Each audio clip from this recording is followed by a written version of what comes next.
to say, as my 20-year-old self, I would have opened the stop up larger, thinking that, okay, it needs to go back to this old high as resistance. That was my mentality. That was my thinking. So the stop would be elevated up to here, which does what? Offers up more opportunity for, if it's going to go higher, it's going to dig into that liquidity that would be above that high. So it would be a larger loss needlessly when it's already communicated to me that it shouldn't be doing what it's doing. The imbalance is here. That's colored in. The bodies here are telling you that it has unfinished business up here. So if you started with a short down here and your stop is at that high or just one tick above it, as I hypothetically outlined, you don't have to sit there and take the full stop. There's a logic behind where you can kill the trade, where it's no longer a viable setup, because the candle's bodies are doing what's in there would be a full stop out. So you don't need to panic. You don't need to be fearful, but you do have to respect the measure of risk. And if you don't see the signatures and price action supporting your idea, you don't waste time and spend mental capital worrying about the trade setup. It's either going to be good or it's not. The trade immediately starts delivering for you or it doesn't. And if it doesn't, that's problematic. Then by having that imbalance framed, you start seeing a body like that. That right there is your first warning sign. And then we open up the next candle and we trade higher than that candle.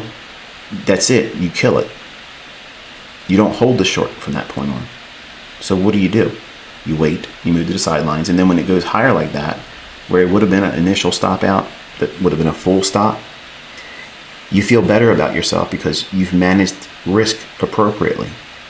And you're not reacting to price. You're reading price, you're letting it tell you the narrative and the story that it had unfinished business about here. Why? Because the imbalance should have kept the bodies inside of it, and it was unable to do so. So we're not taken by surprise. It just didn't pan out in a low probability condition. So all these things become much more impactful in your learning. So that way you're not guessing. You're not trying to,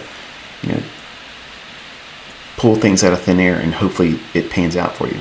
And you're not worrying about getting stopped out. We're looking at the stop in relationship to what the price is delivering. And if it's outside these imbalances where we know, based on my concepts, the bodies are not permitted outside of it. The wicks are. As soon as we have a close outside of it, that's indicating that this is probably going to have to be revisited again. And if your stop loss is there on a short, and you don't see this, as I outlined in real time, you'll get a larger loss when it's not necessary. That's not necessary. Now, there's going to be some times where the market does go against me and it just snaps and runs for the stop. There's nothing you can do about that. That's the reality of trading. You're going to have that. It's a cost of doing business. No one's perfect. You're not going to have 100% strike rate. And this stop has been paid. It's been paid to do its job. Protect you from taking larger loss. Well, you still have that responsibility as a trader by watching price action. And this is why it's important to be listening to these boring parts, because you now have learned how to manage a stop loss.